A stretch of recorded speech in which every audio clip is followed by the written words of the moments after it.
John Garcia, our guest. The next guy I want to talk about with you, Jeremiah Cobb, a 4-star running back up from Montgomery, just about 45 minutes away from the Plains. Put out a top 6, John. Auburn, Clemson, Georgia, Tennessee, LSU, and Texas. And there's some heavy hitters there, especially when you look at running back and all of that. The fact that Georgia wants you as a running back, I think that's pretty telling. But his main recruiters appear to be Zach Etheridge and Cadillac Williams. And it's just like, if you're an Auburn fan wanting this guy, like, what else do you want? How else would you go after him other than putting Zach Etheridge and Cadillac Williams on him? Yeah, those are great starting points for the Tigers. And look, I think when you look at, okay, how does Auburn have a, plant the flag moment in recruiting? There's really two methods.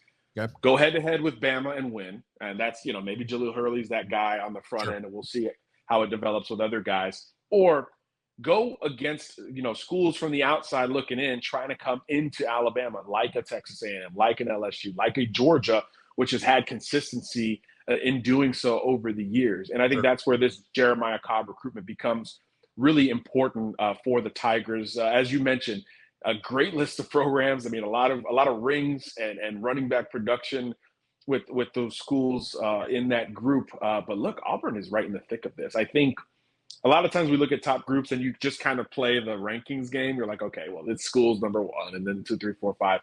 Look, Georgia's got, yes, they're high on Cobb, but they're high on a lot of backs. They're going to take 2 in this cycle. Most people feel like Justice Haynes is a lock. And then after that, they're in on Richard Young, Cedric Baxter, Jeremiah Cobb.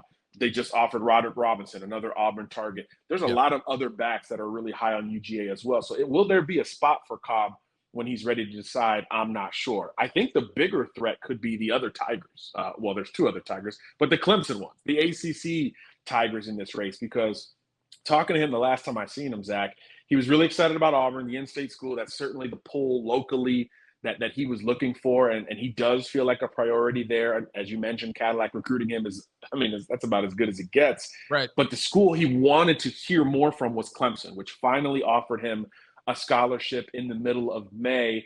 So he's reciprocated that with some visits and stuff like that. So I do think the battle could be Auburn versus Clemson there in the end. Now, what's unclear with Jeremiah right now is the timeline. I do think that there's some flexibility there. Like I said earlier, most prospects want to get it done before the season begins. I think that's probably what Cobb will do, but it's not set in stone yet. So if you're an Auburn fan, you're rooting for sooner rather than later. If he does follow that timeline, I think you feel pretty good. If it extends into the season, I think he takes more visits. He gets out to Clemson.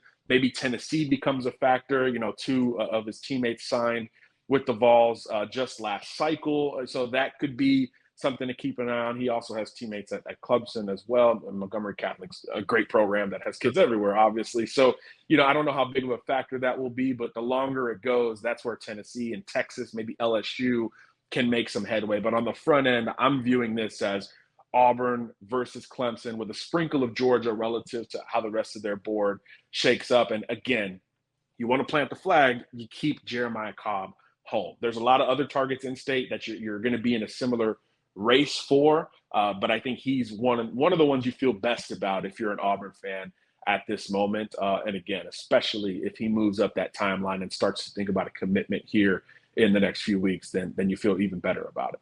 I mean, this is a guy you got Zach Etheridge and Carnell Williams saying, hey, you could start in the SEC as a true freshman. We all assume Tank Bigsby will be in the NFL after this season. He could.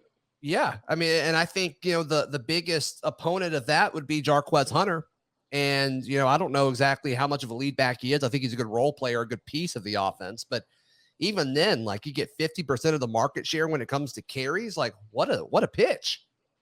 Yeah, and Cobb's a little bit bigger, a little bit more comfortable a lot more comfortable catching the ball out of the backfield relative to Hunter, who's more of a one-cut guy, hard runner pound for pound. But, Cobb's production last year was unbelievable, over 2,000 yards for the Knights there at Montgomery Catholic. And I think his build is built for the SEC as well. Hunter, a little slimmer type of back. So they really could complement one another in an offense like Auburn's. I certainly don't think he'd get a ton of carries as a freshman at Georgia.